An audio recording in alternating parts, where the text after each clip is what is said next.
السلام علیکم. آپ دیکھ یوٹیوب چینل. میرا نام مبشر لقمان ہے اور میں نے آپ کو بتایا تھا پہلے ہی کہ اب ایک فارمیلٹی رہ گئی ہے اور جو بائیڈن جو ہے وہ امریکہ کے پریزیڈنٹ اب بن رہے ہیں. Virtually I can declare him president elect اور I mean in January he will be پورٹس that is president of the United States of America. آج کی اس ویڈیو میں آپ کو ایک اہم خبر یہ دینی ہے کہ کیسے ٹرمپ کی ہار اور بائیڈن کی جیت کنفرم ہو گئی ہے، اور دوسری طرف ایک ایک کر کے اب ریپبلکنز بھی اقتدار کے احسن طریقے سے منتقلی کے اوپر ٹرمپ کا ساتھ چھوڑ رہے ہیں.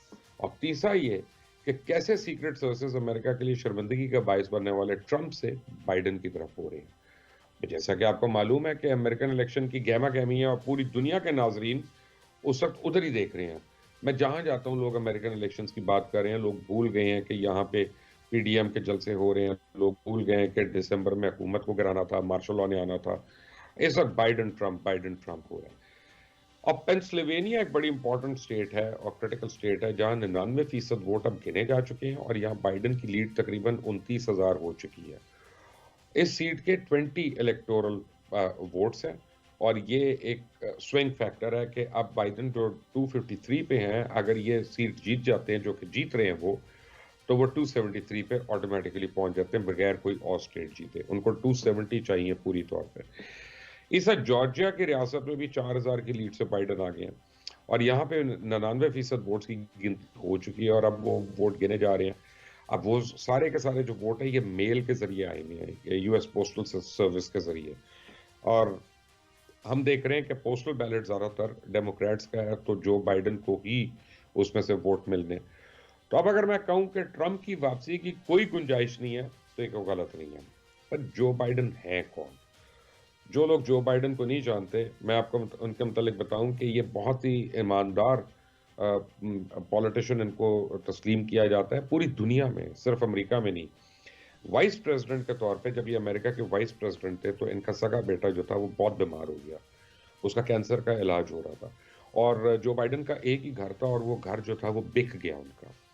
تو جس دن لاسٹ ڈیز تھے باراک اوباما کے ایز پریزیڈنٹ، تو اوباما نے اپنی ایک سپیچ میں یہ بتایا کہ بائیڈن کے پاس گھر نہیں تھا وائس پریزیڈنٹ کے طور پہ رہنے کے لیے، تو میں نے اپنے دوست کو، کیونکہ میرا دوست ہے تو میں نے ذاتی اس کو لون دیا جس سے ایک چھوٹا سا گھر اس نے جا کے پھر اس لون سے خریدا. اور جس دن بائیڈن نے استعفیٰ دیا as vice president of United States of America, اس دن وہ ٹرین میں بیٹھ کے اپنے گھر واپس گئے. تو یہ تو ان کی ایمانداری کی بات ہے. بٹ بائیڈن ہیں کون؟ 1970 میں یہ کاؤنسلر منتخب ہونے کے بعد مسلسل پارلیمنٹری سیاست کا حصہ رہے ہیں اور 1973 سے امریکن رکن بالا کے یہ منتخب ہوتے آئے ہیں ممبر. اب جو بائیڈن نے ہمیشہ کشمیر کی بڑی تائید کی اور کشمیریوں کے موقف کی اور بھارت سے مظلوم کشمیریوں کو آزادی دلانے کے لیے اور خود مختاری دلانے کے لیے انہوں نے مطالبے بھی کیے ہوئے. اب میڈیا رپورٹس کے مطابق جو بائیڈن نے مودی سرکار کی جانب سے گزشتہ برس کشمیر کی خصوصی حیثیت ختم کر کے وفاق کی تحت 2 حصوں میں تقسیم کرنے کے عمل کی بھی مخالفت کرتے ہوئے پرانی حیثیت بحال کرنے کا مطالبہ کیا تھا. اب ڈونلڈ ٹرمپ پہ برتری رکھنے والے جو بائیڈن کی جیت کے امکانات تو ہیں، بلکہ وہ تو جیت گئے ہیں. اب اس کی جس کی مقبوضہ کشمیر اور پاکستان پہ بڑے پازیٹیو اثرات ہو سکتے ہیں. جو بائیڈن 2 دفعہ یعنی 2008 اور 2011 میں پاکستان کا دورہ کر چکے ہیں اور جو بائیڈن کو سابق صدر آصف علی زرداری دور حکومت میں 2008 میں ہلال پاکستان کے ایوارڈ سے بھی نوازا گیا تھا.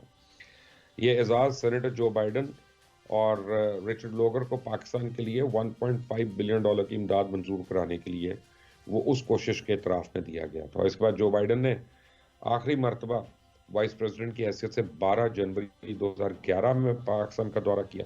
بڑے ایک اچھے ایڈمنسٹریٹر ہیں اور نیوٹرل رائے رکھتے ہیں اور ان کی شہرت یہی ہے کہ یہ بائس نہیں ہے اور ان کے پاکستان سے ہمیشہ تعلقات اچھے رہے ہیں. اور جو یہ بھی کہا جا رہا ہے کہ بائیڈن آ جاتے ہیں تو پاکستان اور امریکہ کے درمیان جو ایک کولڈنس آئی ہوئی ہے اور ایک سرد موری ہے وہ اس میں کافی بہتری ہو سکتی ہے.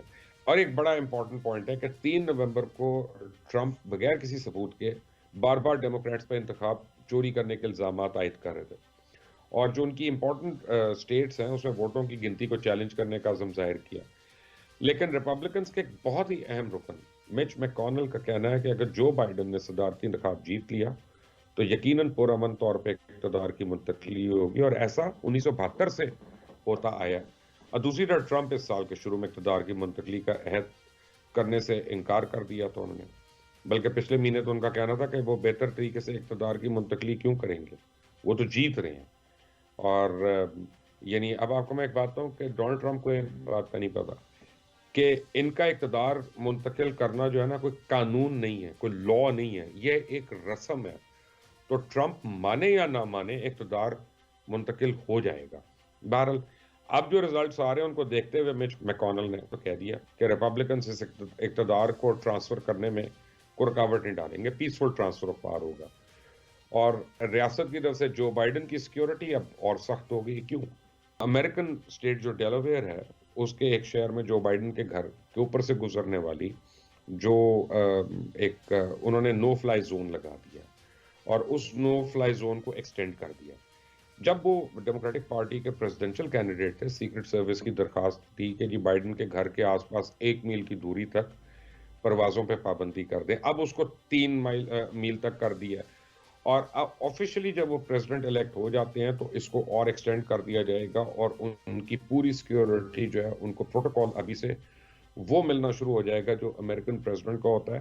اور ڈفرنٹ ہیڈز آف جو ہیں گورنمنٹ، چاہے وہ CIA ہو، FBI ہو، ڈفرنٹ ڈرگ انفورسمنٹ ایجنسی، دوسرے ڈپارٹمنٹس ہیں، وہ اگلے 1 مہینے میں آ کے جو بائیڈن کو آفیشلی بریفنگز دینا شروع ہو جائیں گے، تاکہ جس دن وہ اقتدار سنبھالیں اس دن ان کو ریاست کے تمام امور پہ یعنی پورا عبور حاصل ہو۔